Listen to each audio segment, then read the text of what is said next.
Hello, Hola, fellow ¿cómo estás? Earthlings. Bien, ¿y tú? Wow, that was correct. But It's that about is the where the only thing. conversation stops. Yeah, that's about all I retained from Spanish. My 2 years of classes that I took in high school. ¿Qué estuviste haciendo? No, papi, no. No, papi. I don't want to talk. I don't want to do that anymore. Well, welcome back, everybody, to episode 23 of Thoughtify, a podcast about anything and everything, where we are your hosts, Philip Seymour and J. Jack Jasinski. Isn't Philip Seymour a real person, though? You know, that's a really good question. I feel like it is after I said that. I think that's a famous person. Shall we ask the Shall Chat we ask? GPT? Okay, but this is great because we were just having this conversation before we jumped on, and I asked, sometimes we cheat, we like to break and bend the rules. But I asked Chat GPT, I said, listen to me, chat. I got to talk to you about something. Here we go. I said, give me some recent events that me and my guy Chase can talk about on the podcast. And it came up with one of the events that said, who is powering towards the Super Bowl? And I was like, what day do you think it is? And it literally said, I don't know what day it is. I don't have an internal clock. Out of all the things Chat It GPT can't can tell do, how does it not know what day it Can't is? tell. It can't tell the day by That's how we itself. defeat Obviously, it can. AI. And It has then no I internal go. clock. I said, okay, how about some recent topics then? Because I said, I mean, the Super Bowl's already happened, and UFC 13 was this Saturday, and then it like corrected itself on both of those, and it goes, given that today is Monday, March 10th, 2025, and I said, okay, how about some recent topics then? And it gave us some pretty dumb ones, so I was like, some things that Chase and I would be interested in. And first thing, UFC 13 aftermath. And I'm like, okay, that just happened. That was this past Saturday. Second thing, Jake Paul versus Mike Tyson hype. The fight is officially happening in July. Is it just a joke, or does Tyson still have KO power? Like what? We could be the time traveler to go back and tell ChatGPT Maybe we're from the maybe future something. and it happened. If if Paul wins, what does that say about the state of boxing? Will we ever? I'm just like I have to ask it now. I have to ask it. Like, oh, Mike almost fell. It's like, do you When not do realize it has you already happened? think the Jake Paul and Mike Tyson fight is? I asked it. Apologize for any confusion earlier. The boxing match between Jake Paul and Mike Tyson took place on November 15th, 2024. It's like, yeah, What? yeah, No yeah. way. Well, I wonder if Chat GPT is kind of being hacked or infiltrated like X was today. Supposedly, maybe. individuals that were launching cyber attack or attacks, we don't quite know yet. But cyber attacks were launched against X today, and it was heavily affecting the entire platform. Interestingly enough, Elon said supposedly that the IP addresses that the attacks were honing from are from Ukraine. Or our house. We are the hackers. I'm not going to try the Russian accent right now. I know I'm just going to completely. We are the hackers. The hackers. Can't do it. And I wish I could edit that out, but we edit nothing. This podcast is raw, live, brought to you in the moment. Unfiltered. Yeah, let's see. I'm asking Keegan and Grok Chase about this. After Dark. Oh, which we are recording after dark. It is a Monday night at almost 8:30. If you notice a staunch difference between our moods from the past couple episodes, from them being on Saturday to them being now, that is why. Something about a hot potty on a Saturday. Man, I just, get up, go for a good run, and then drink some water, take a quick shower, make some coffee, and you're just like, geez, this is how every day should start. Yep. But instead, tomorrow I have to get up at 5, go for the same run, Do work, make coffee, do more work, and then start work. Yeah, pretty much. Hence is Tuesday and Wednesday and Thursday and then Friday. Yes. Gosh, we need to find But a way out of this quickly, man. let's just win the lottery. I think that's our fastest way. Yeah. I mean, Unless there's some like millionaire or billionaire, we'll settle with millionaire. That's totally fine. We won't discriminate. If you hear this podcast in this episode, we are talking directly to you. And if you want to get in on the ground floor of something revolutionary where we talk about all the happenings in the world, throw some money our way. I've been waiting for one of my close friends to tell me that they're a billionaire and that they've just been testing my patience testing my loyalty as a friend this whole time. And they're Yep. going to reward me for being such a good friend. You should, anytime you want You to want bring that up, I'm down to hear it. you want to know something? Yeah, please.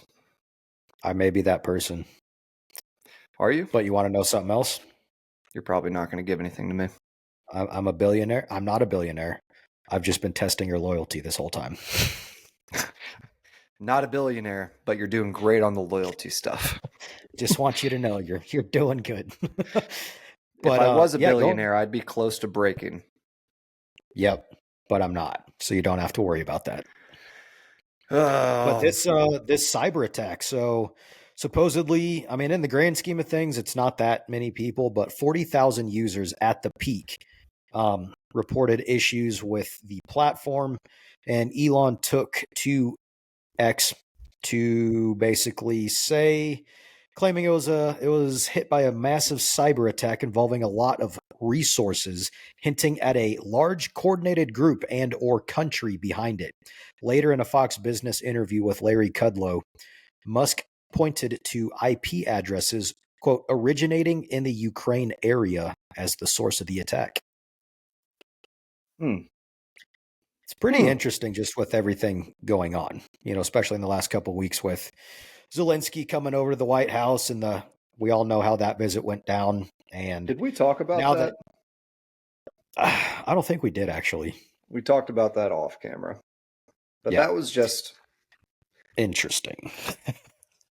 And listen, I know not everyone that listens is going to agree with my opinion, but at the end of the day, like, you don't walk into a room demanding something from someone who's giving it to you off the backs of the people that are already getting frauded and screwed with in so many ways.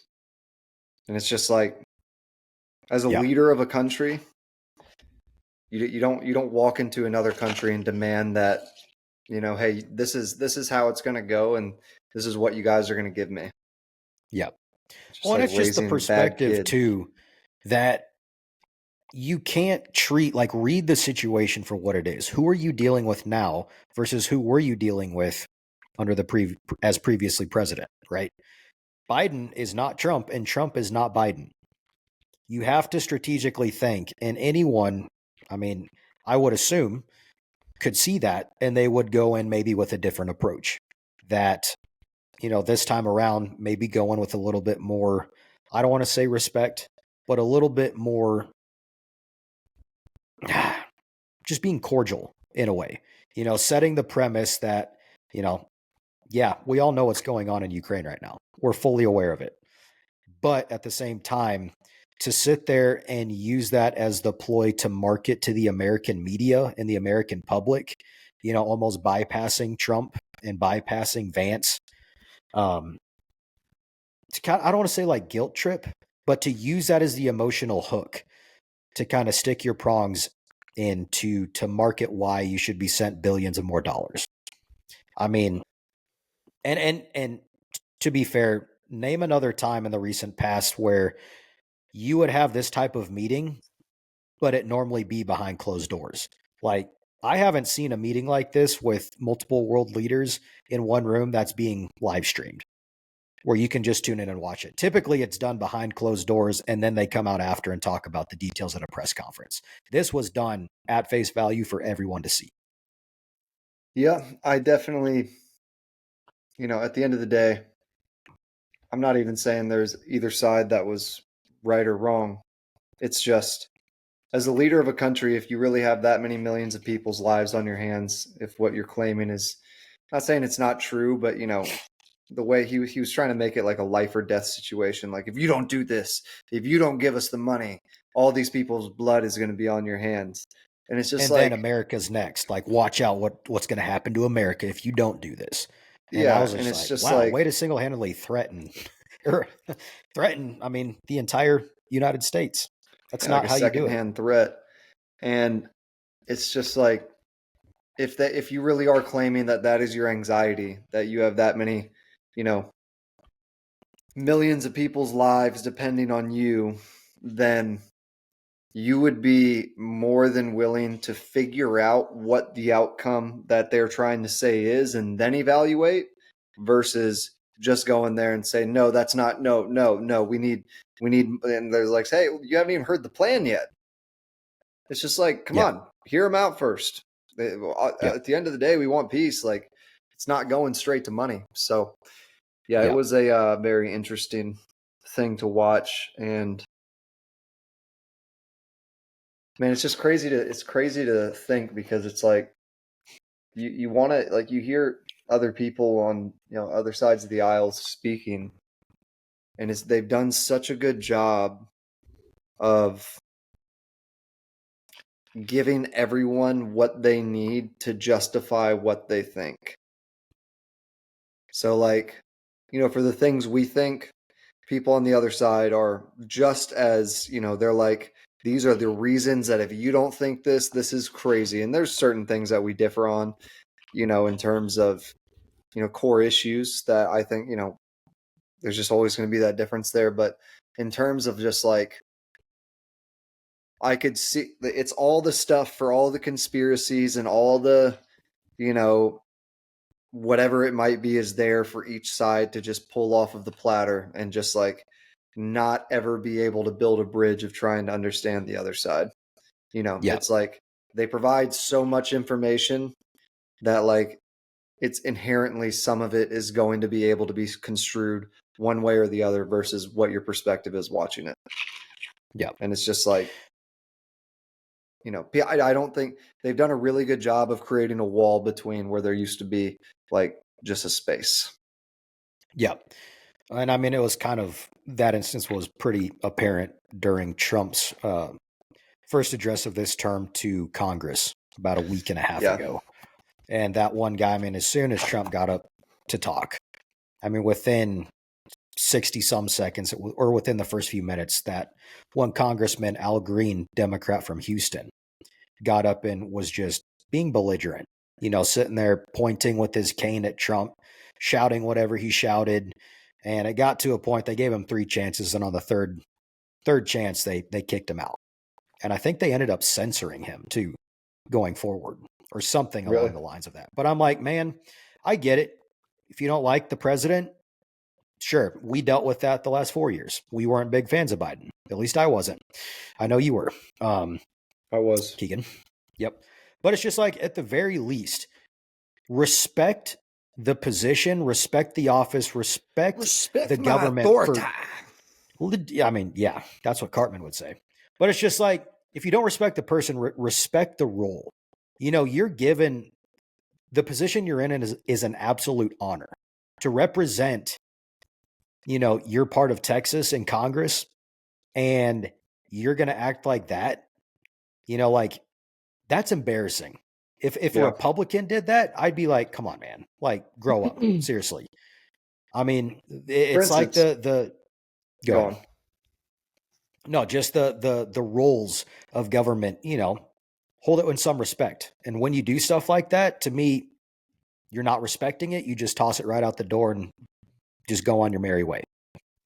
Yeah, there was I forget who it was, but I apologize. I know someone who lives on the same street as a congressman from Louisiana, and I believe he's like one of the heads of the Republican Party.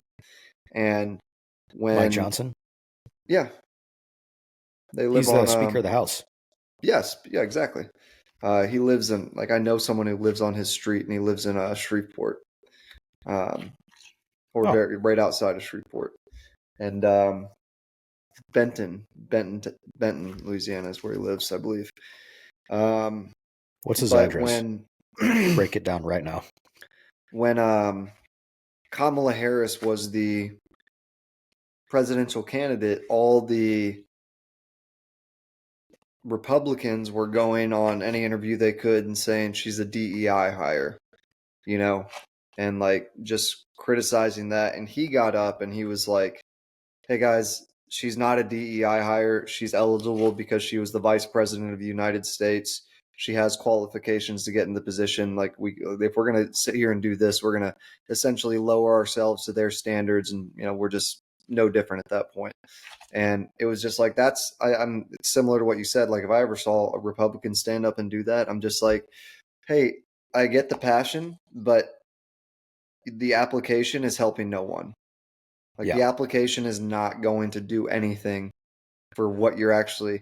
It's similar to what I was saying about Luigi Mangione or whatever his name is, because my cousin and I were having a conversation about him, and he was saying how, it represents the frustration of a lot of people, and I'm like, okay, all of that can be true. It can be justified, but if you're a really rich kid, like just crap tons of money, and you think that instead of maybe going and finding someone whose claim wasn't covered and helping them and creating change that way, it would be more effective to shoot the CEO of a company. Like, no, you're hurting your own cause, and it's a self-centered thing, and it's about attention. Like, so it's just like application of passion or anything is like a very you can't just, if you really care about trying to do something about Donald Trump, standing up and making a scene on TV, knowing that it's going to be talked about, things like that are not the way that is going to help anyone. And it just shows that you really don't care about getting anything done. You're just more concerned with making a splash as many times as possible. So, sharks come and eat everyone. I love sharks. We're going to be around sharks here sooner or later. I'm actually dude, there was a great white spotted in Florida, I believe. What part? It might have been an old video. Let me check it out. While you're looking that up, before we get off the topic of X, and it reminded me of obviously Elon, and it reminded me of a subsequent story. Did we talk about this? Werner von Braun, the V2 rocket engineer for Nazi Germany during World War II, how he wrote a book called Project Mars, A Technical Tale. And that book was based around a leader of sorts who holds the title Elon. Wait, say it one more time. I apologize. I was looking at the shark stuff. So Werner von Braun, V2 rocket engineer for Nazi Germany during World War II, wrote a book called Project Mars, A Technical Tale.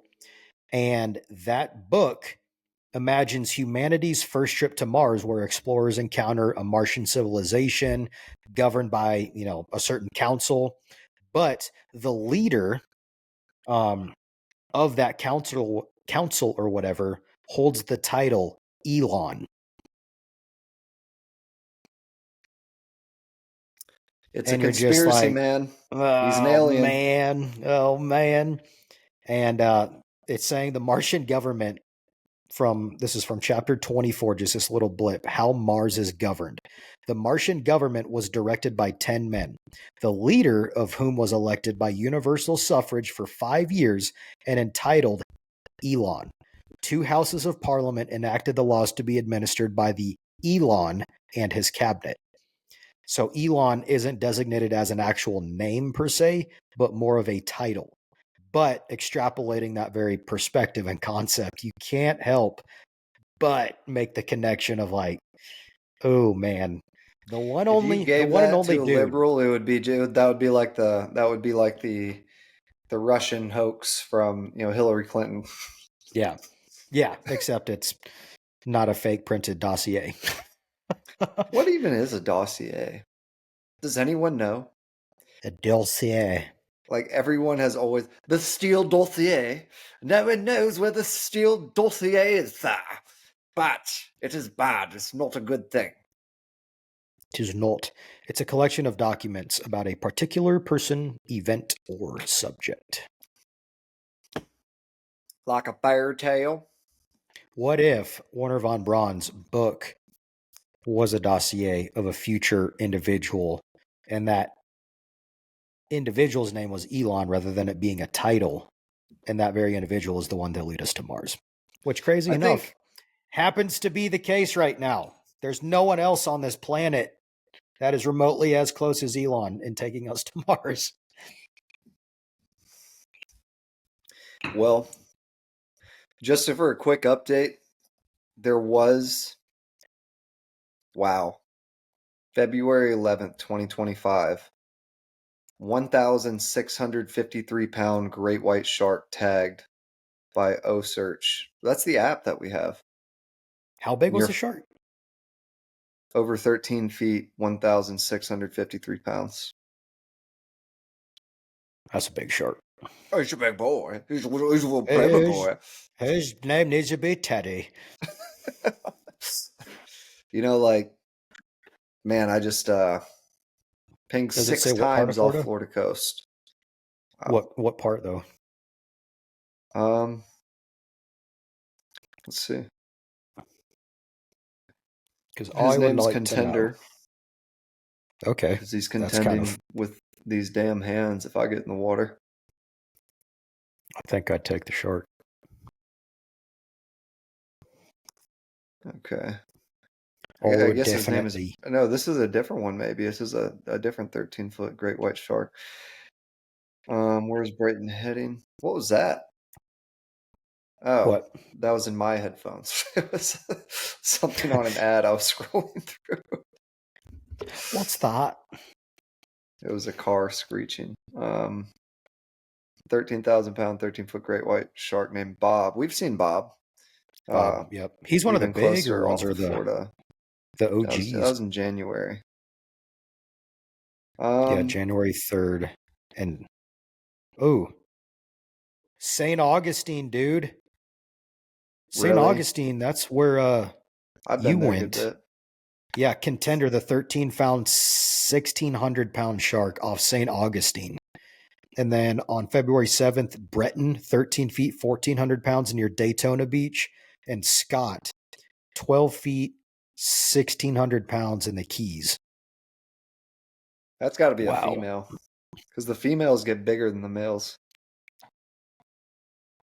And it's crazy to think like 12 to 14 feet, like that's on the smaller size of average. But realistically, like that's a massive shark. Yeah, but I mean the usually about the biggest they're gonna get is around like 15 feet. Yep. I mean there are some that are 16 to the biggest one that at least we've recorded on Deep blue. cameras. 18 feet. She was 20 feet. No, she was 18. It's unfortunate because I've checked it so many times. I wanted her to be 20. I swore it was 20 feet. Check it out. So, Deep Blue is widely regarded as the largest great white shark ever filmed. Wow, it was first documented in 1999 off Guadalupe Island, Mexico. She gained fame in 2013, blah, blah, blah. Assumingly Shark Week. Estimated at over 20 feet long and weighing 5,000 pounds. That's This female estimated though, shark. but she's been measured. Estimated What's her at name? over 20 feet, though. Deep Blue. Believed to be over 50 years old. Wow, dude.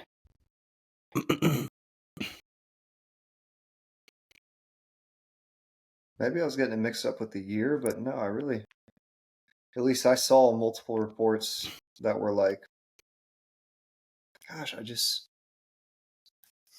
don't think she is. Because I've seen the estimated, then I've seen something that's like she's 18 feet. And that's what always made me upset. No, she's definitely at least 20 feet. But estimated to be 50 years old. That's so crazy. Yes, there have been estimates suggesting that Deep Blue, the renowned female great white shark, measures between 18 and 19 feet. in length. These figures are on the lower end of size estimates, with other estimates placing her around 20 feet.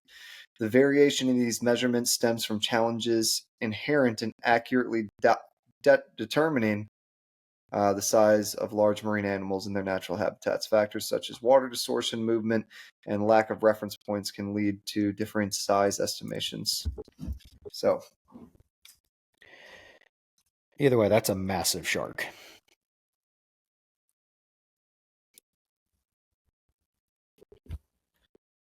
um,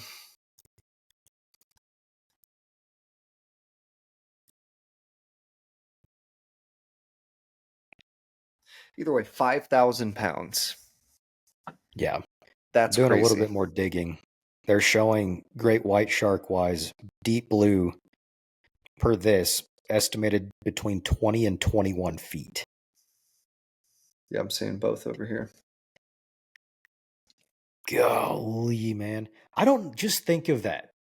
Like, if you're free diving, even if you knew deep blue was swimming in those waters, like right where you decide to dive in, seeing a 20-foot great white shark, that's Well, even a 5,000 13 pounds, foot man. is, you just don't understand and not that I do, but the closest I've ever gotten to seeing, I've seen sharks before, but in terms of when you see it compared to a boat or something like that, and you realize how big a 12-foot great white shark is, even though that's pretty run of the mill in terms of a great white shark getting older, but how Yeah. insanely big anything, I mean, 10 feet is just like, you don't Yeah. think about how big a 10-foot animal is No. until you see a 10, and like the girth of that thing, can't even Yep. wrap your dang arms around it. It's just like, yeah, that's, oh, Speaking of 18 that, you feet, want to dude. That you would want to know the be girth of deep blue? probably like 6 feet. 6 to 7 feet at her widest. That's my dad's 6'6". Bro, that's literally just like my arms like completely spread out and more. Just think of like being under an animal like that. Like you can't even put your arms out to like even start No. having your fingers go up. Well, I mean, just think my dad, who's 6'6". That shark's girth is bigger as he is tall. That thing bumping you could break your rib. Its dorsal fin is 2 feet tall. That's talk about That's like flexible. some Jaws type stuff. Oh my gosh. And just think like how big the megalodon was, 60 feet long. 60 feet, bigger than a school bus. But like even we look at a school bus and we're just like, oh, that's, whatever. Think of seeing an animal that has, and think of the girth that goes along with An that apex thing. predator. I mean, it's not even That's- just an apex because it was like a apex predator. It was just so big there was nothing that could challenge it. yeah. Kind of like me. And except everything challenges you. Stop it. Yeah, it's actually kind of true. But just thinking of like mega creatures in the ocean. Think about, I mean, some of the ancient stories that, not even going back to ancient times, but even sailors in the 17 and 1800s, or even the 1500s, the descriptions of what sailors, quote unquote, saw in the ocean of like these sea creatures coming out of the water or whatever. Just like, what did they exactly see? I mean, because I I've wouldn't got think that such a hot take on this. every single story I wouldn't imagine would just be a totally fake thing just for pure attention, which I mean, it's possible, but I really hope it wouldn't be the case. But if it truly was something, what do you think it was? Hence, go ahead on the hot take. I'm going to circumnavigate the question. The world? Yes. Nice. I use that too much, apparently. No, I don't. But just think of, so one of the biggest reasons that any animal that we've ever been able to record is like really big, and we're like, they can get bigger. We just haven't seen any that are bigger. Sharks, crocodiles, whatever it might be. animals being able to get big and small is very largely based off of food and how much food is available. The one thing that has made large animals be less likely is the fact that we have affected and interference with different economies or ecosystems, sorry, have been affected, is the fact that there's less food available. So there's less likelihood for a population to thrive to the point where large males or females are as common as they once were. So I'm saying all this to say, in the 1700s, we didn't have the technology, in the 1600s, the 1500s, to pollute the sea the way that we do now and affect populations the way that we do now, outside of whaling, which took a really long time to do in terms of, technology having to get to a certain point. So, for instance, a crocodile crocodiles don't die. They just get so big, they run out of the ability to hunt anything, or, whatever it might be. Sharks, I think that's true for sharks. One of the two. Great white sharks. I'm pretty sure great white sharks don't die. They just get too big to be able to find anything to eat that will sustain the amount of energy that they need. And it's just like, think of when the oceans were barely untouched or barely touched, pretty much untouched outside of very close to coastal lands. How big some monsters that had been hanging around as long as possible based on the population and the food size or the food availability, since there was that, ocean blue is a 50-year-old, 20-foot great white shark. Think of a 100-year-old great white shark. Think of we know that somewhere in the Amazon there's probably a 21-foot crocodile, something insane. Oh yeah, 100%. Think of the monsters that were around in the Amazon, untouched, that just hadn't been touched, and the ecosystem was fine, and the food was super plentiful.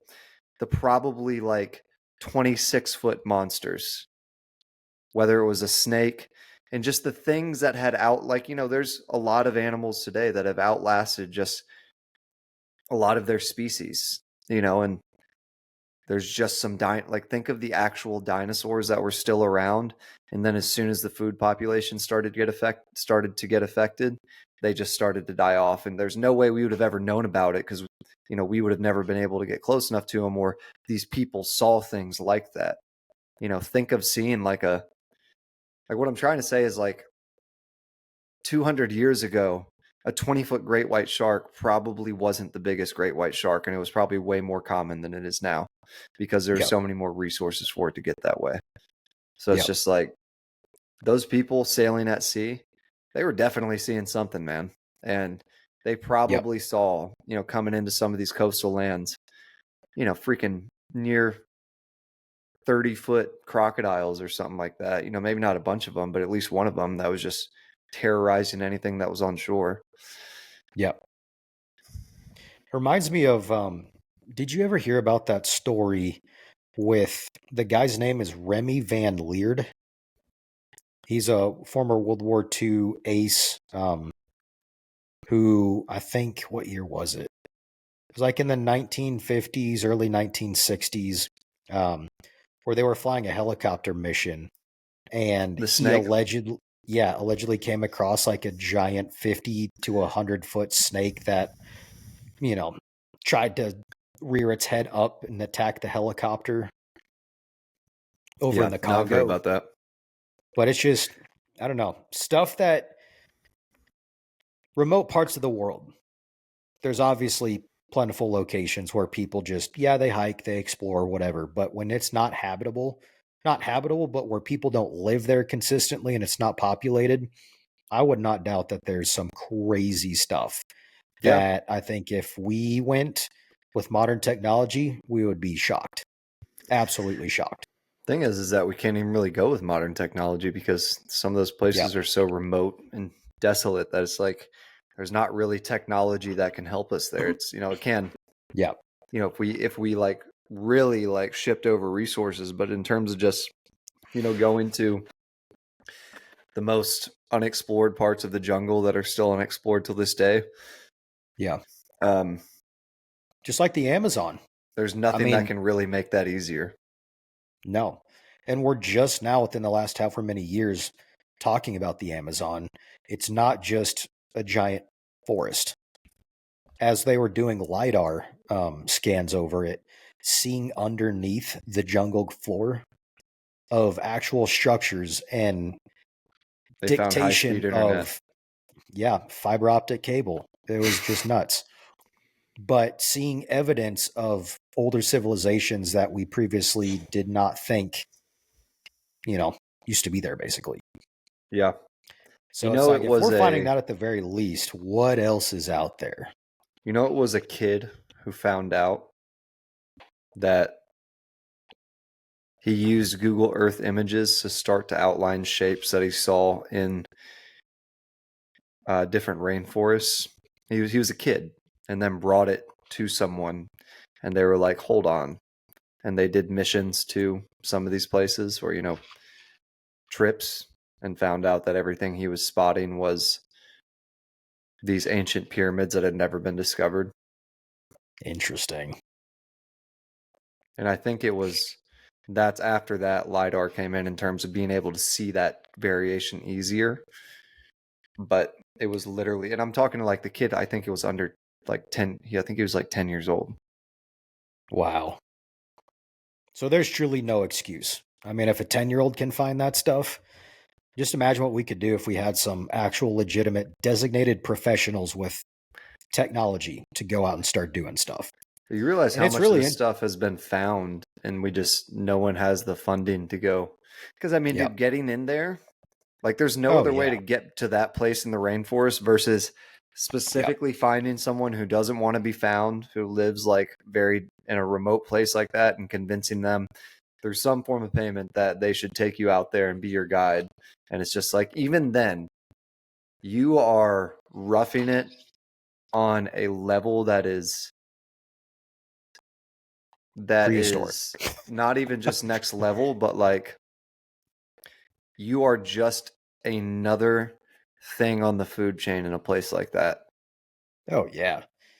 So on that note, if you had the opportunity to Would I do do it? some sort of Yes. some sort of exploration, like whatever it is on this planet, what would be the one thing that you would say, absolutely, I will go on this expedition, whether it's in the ocean, on land somewhere, where would be your go-to place if you could pick?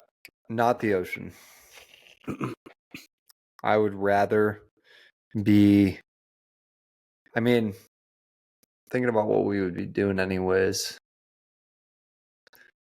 I mean, I really think that going into the rainforest, but here's the other thing about going in the rainforest, like you go in and it seems romantic and, just like it's going to be cool in general. I'm pretty sure it just absolutely sucks the whole time. Like there's almost nothing that's enjoyable about it.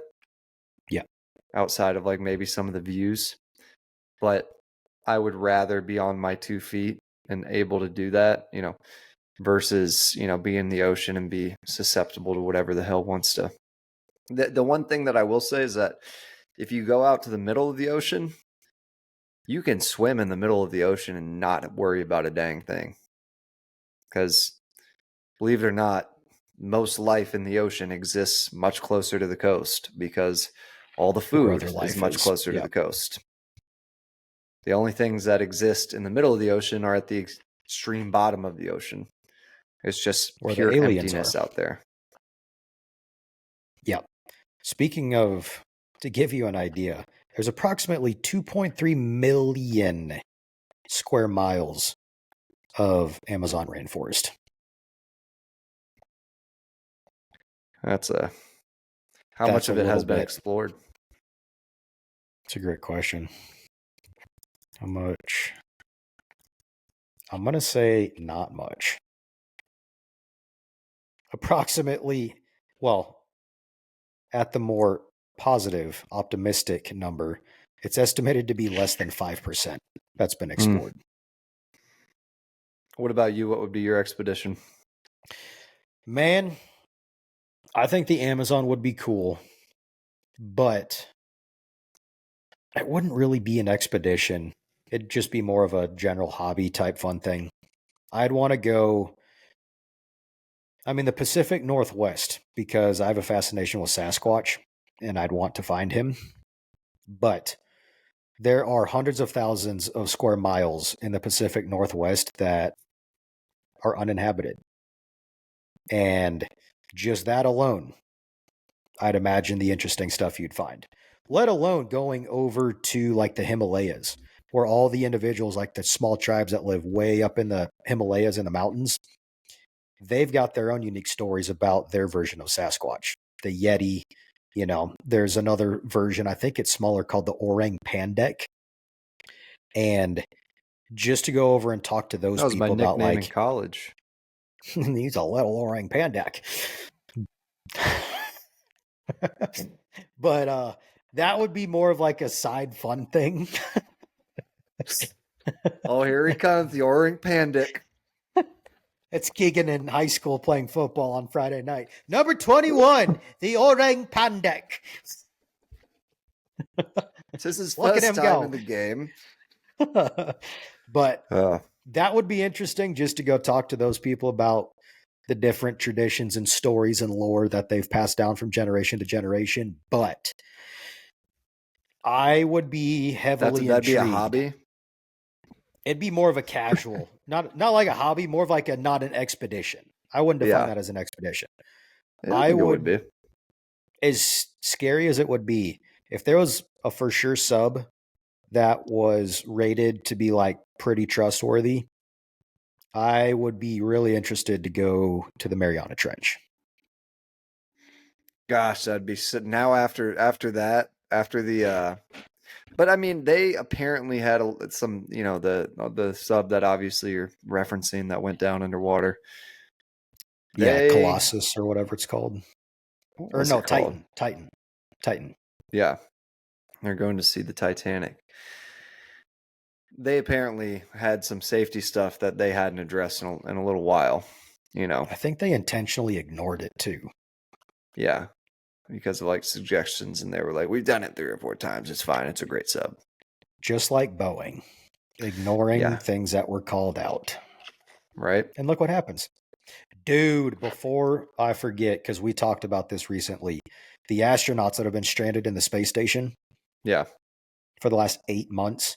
Well, it turns out, did you listen to the Joe Rogan? Yeah. Yeah. You listen to the Joe Rogan podcast with Elon recently? Yeah. He's like, I usually get them. He's like, yeah, we've done it multiple times. He's the only one.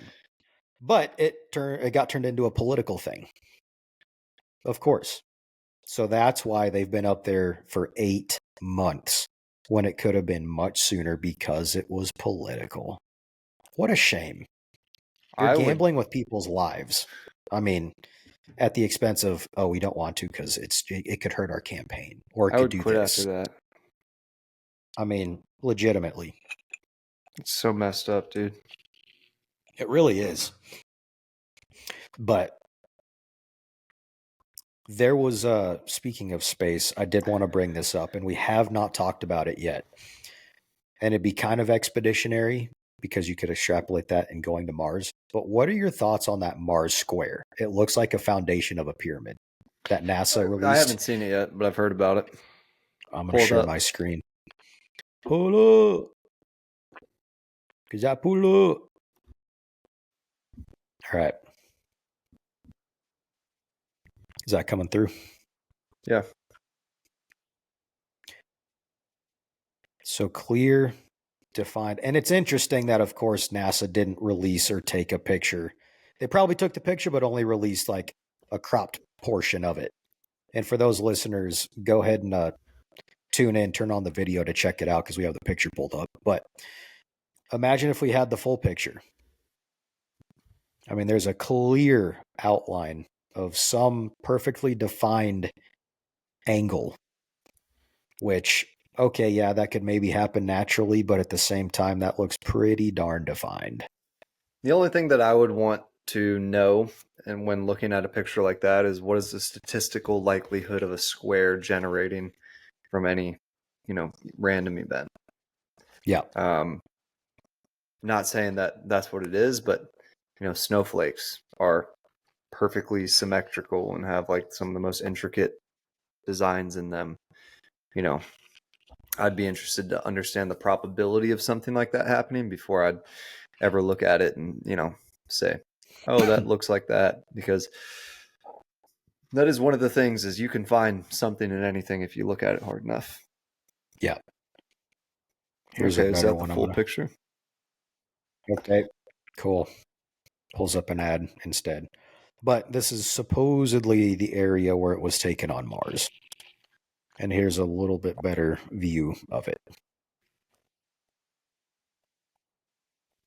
I mean, that's like, I would get a portion of it being, a right angle like so, but to have the whole thing exactly like that, to me, the odds of it being natural just go consistently down when all sides look like that. Yeah. Yep. It could be. Pretty I interesting. want to believe it is. It's aliens. And that was right at the moment, I think, in the podcast where Elon's like, I'm an alien. I'm like, of course you are. Just starts to say it out loud so it becomes common knowledge and no one actually believes it. It's the quickest way to push away truth is to basically address it right there and make it sound like a joke or crazy. Mm-hmm. I'm an alien. That's just what it is. We all knew it. We did indeed. We sure did, mate. Sure. Cool. Now we can just be super silent for the rest of this episode. Yeah, I honestly was going to just say, hey, I'm toast. I'm done. It was really good talking to you guys, but time to cash in and bro out. For that 1 millionaire listening, you'll know what that means. Reach out to us, please. Please sponsor the podcast. Please. We're going to spend the money on swag. Speaking of swag, we're coming out with some. Yep, we are. We're in the process of, we've pretty much finalized everything at this point. Design-wise, the type of material and swag we want to go with, styles. Biasly, I think it looks really good. So once we get some samples, we'll throw them up on the good old Soch, and you guys will have to let us know what you think. Yeah, buy something. Maybe we'll even do a giveaway. Who knows? We should do a giveaway to ourselves. Yeah, because we paid for it all. You get one, and I get one, and you get one. And look at this, I get another one. My gosh, it's all ours. But yeah, that'd be kind of cool. Something to think about. Enter a drawing of sorts. We'd essentially be doing drop shipping. Yes. It's not dead. Just give us your social security, account number, routing info, driver's license, and I think that'd be the bulk of it. Yeah. Social security number. And you'll be entered into the drawing. Yes. Not unless we have all those things, though. So please comment it in this comment section. That would be really great. Or if you want to care about privacy, just DM us. Either way. Yeah. We do have an Instagram. We do. And an email, thoughtifyae@gmail.com. That is. You didn't tell me about that. Yeah, I did. Whatever, man. I'm keeping secrets from him. I'm going to make it easier on myself to just hijack this entire thing. Right. The less he knows, the better. Just start watching the episodes and I'm completely edited out.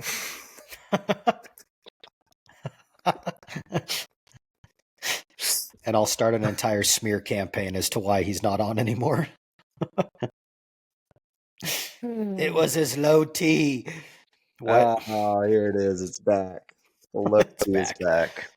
Low T is back. That got brought up recently, and that's why it was brought back. It was. We had to. Or maybe low make T-shirts coming out soon.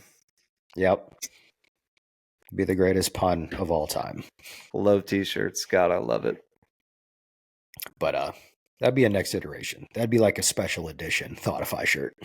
Oh, 100%. You know, you got to be a real fan. You got to be a real fan to understand what that comes from. Yep. Without a doubt. That goes back to like episode 2. Episode 2. If you're around from episode 2, we appreciate you. Or from episode 1, like the original episode 1 that was taken down due to. Yeah, a lot of people listen to that. There was some feedback for that one. So there's definitely some people that listened. It was really good feedback, and I'm glad that it was said to us, because God knows we always need feedback. Yes. But, well, cool. I think that might be a good little place to end it, to wrap up for the night. Yeah. That was, until next time. Until next time. Yeah, that's pretty much it. That's all I had to say about that.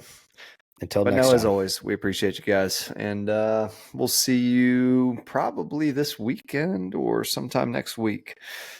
Yep. We're kind of recording on going Saturday. back and forth on a better day to consistently record on. Wednesdays ended up not being as good as we wanted them to. So yeah, don't worry. Consistency is still going to be there. We will skip the first hour of work to record our podcast episodes. I'm going to do it next meeting I have. I'm going to schedule over my meeting with this. You should schedule it, hop in the Zoom meeting, but then they'll watch you record from and your just side. Ignore them. And ignore them. They can like just get a front row seat to episode whatever of Thoughtify. Yeah. Honestly, I think that's a better idea than working. 100%. It's flawless. Become our job. 100%. But alrighty. Well, thank you guys for tuning in to episode 23. As always, comment, chime in. We are always anxious to hear from you guys. And then definitely give us a follow if you haven't, and share it with people. And we look forward to showing you guys the merch here soon. But till next time, as always, stay frosty. Till next time. Peace out. See you guys.